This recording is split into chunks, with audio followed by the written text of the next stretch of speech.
ढाई अक्षर प्यार के पढ़े सो पंडित हुए, लेकिन बदलते समय के साथ लोगों ने प्यार को मजाक बना दिया है। और ऐसा ही एक मामला सामने आया है जोधपुर में, जहां अनजान शहर में गर्भवती युवती अपने पति को पाने के लिए दर दर की ठोकरें खाने को मजबूर है और पुलिस से लेकर प्रशासन तक गुहार करती करती थक गई, लेकिन हर जगह से उसे नाउमीदी ही हाथ लगी है। उसका पति उसे छोड़कर कहीं चला गया है, कहीं गायब हो गया है और पीड़िता को उसके घर वाले भी अपनाने को तैयार नहीं है और खुद के घर किस मुंह से जाए। बस एक ही गुहार कर रही है कि मुझे मेरा पति लौटा दो। जरा ये रिपोर्ट देखिए। मुझे जल्द से जल्द मेरे पति से मिलवाया जाए, क्योंकि मैं 8 मंथ प्रेग्नेंट, डिलीवरी मेरी कभी भी हो सकती है और इस हालत में मैं अकेली हूँ। कोई भी मेरा फाइनेंशियली हेल्प नहीं कर रहा है, ना मेंटली फिजिकली कोई सपोर्ट नहीं है मेरा। मैं यहाँ पे टोटली अकेली हो चुकी हूँ और प्लीज़ मेरी आपसे रिक्वेस्ट है कि जल्द से जल्द मेरे पति को ढूंढ के लेके आए। इस महिला को अपना पति चाहिए। वो कहाँ है, क्यों है, ये नहीं जानती। खुद के साथ दगाबाजी और धोखे के होने का डर हर दम सता रहा है। खुद से ज्यादा अपनी कोख में पल रहे उस बच्चे की चिंता है जिसे उसे पिता का नाम देना है। 8 महीने की प्रेग्नेंट ये महिला दर दर की ठोकरें खाने को मजबूर हो गई है, लेकिन इसे इसका पति नहीं मिला।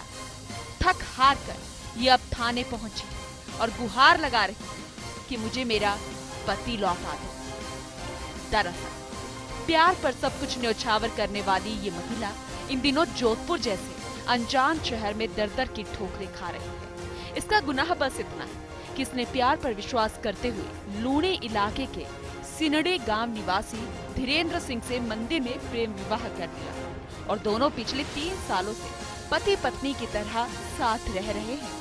इस दौरान युवती गर्भवती भी हो गई है, लेकिन 13 मार्च 2016 का वो दिन इसके लिए काला दिन साबित हुआ।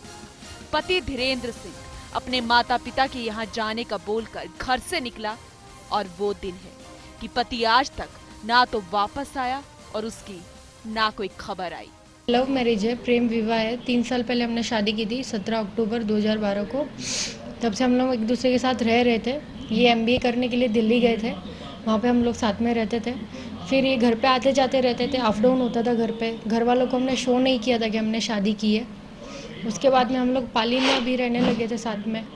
उसके बाद हम लोग जोधपुर आए रहने के लिए। जोधपुर में आके 2 महीने हो गए, तो अभी इनके घर पे बताया कि भाई हाँ हमने शादी की है वगैरह, और इनकी फैमिली वाले बोल रहे कि हमें इन सब चीज़ों के बारे में पता भी नहीं था। और 13 तारीख को ये मेरे पास से ये कह के गए थे, 13 मार्च को, कि मैं घर पे जा रहा हूँ, नेक्स्ट डे में आ जाऊँगा, 14 मार्च को आ जाऊँगा। 14 तारीख को मेरी इनकी बात हुई है फ़ोन पे। लास्ट 2:30 बजे मेरी इनकी बात हुई है, तब भी अच्छे से ही बात हुई थी। इन्होंने बोला था मैं अभी घर पे हूँ, शाम को 5-6 बजे तक आऊँगा। मैंने कहा ठीक है। 3 बजे से इनका फ़ोन बंद आ रहा है। मैं उनको फ़ोन कंटिन्यूसली कर रही हूँ, तब से अब तक इनका फ़ोन भी बंद है। इनका कोई अते पते नहीं है कि ये कहाँ पे गए हैं। अपने पति का कहीं सुराग नहीं लगा तो युवती ने जोधपुर के मंडोर थाने में पति की गुमशुदगी दर्ज करवाई, जिसके बाद पुलिस ने पति के परिजनों को बुलाया भी, लेकिन ना तो ससुराल पक्ष से ले जाने को तैयार हुआ और ना ही पति को वापस भेजने को तैयार है। यही नहीं, उस पर ही धमकी देने के आरोप लगाए जा रहे हैं। तलाश के सिलसिले में समस्त थानाधिकारी राजस्थान को मैसेज किया, उसका फोटो लिया, तलाश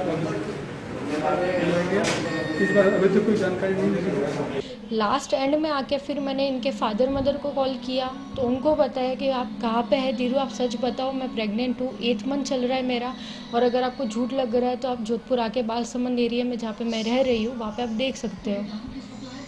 तो उन्होंने बोला धीरू ने तो हमें ऐसा कुछ बताया नहीं था घर पे आके, ये वो।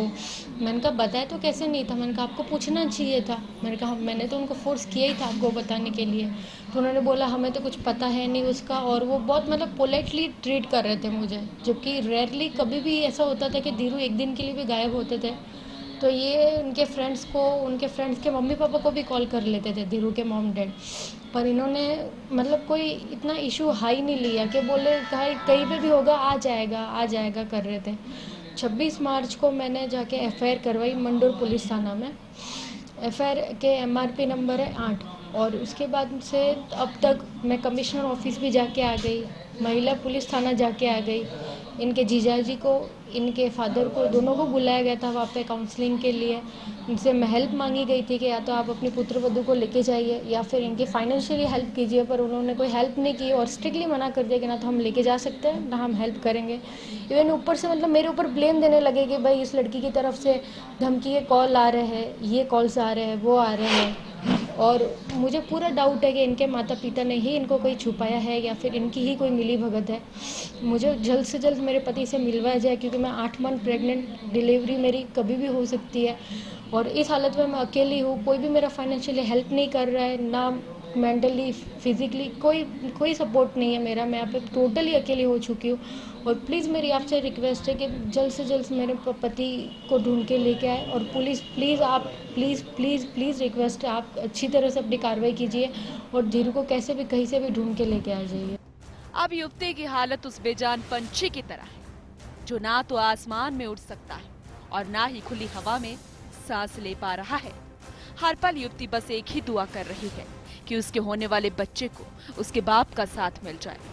इस फरियाद को लेकर युवती ने कई बार पुलिस कमिश्नर कार्यालय से लेकर पुलिस के अधिकारियों के साथ ही पति के दोस्तों और रिश्तेदारों से भी गुहार लगाई, लेकिन युवती की इस गुहार के बावजूद भी किसी पर भी कोई असर नहीं हुआ। अब युवती अपने पति से मिलने की गुहार को लेकर दर दर की ठोकरें खाने को ही मजबूर है और बस यही कह रही है कि मुझे मेरा पति लौटा दो। फर्स्ट इंडिया के लिए जोधपुर से समीर की रिपोर्ट।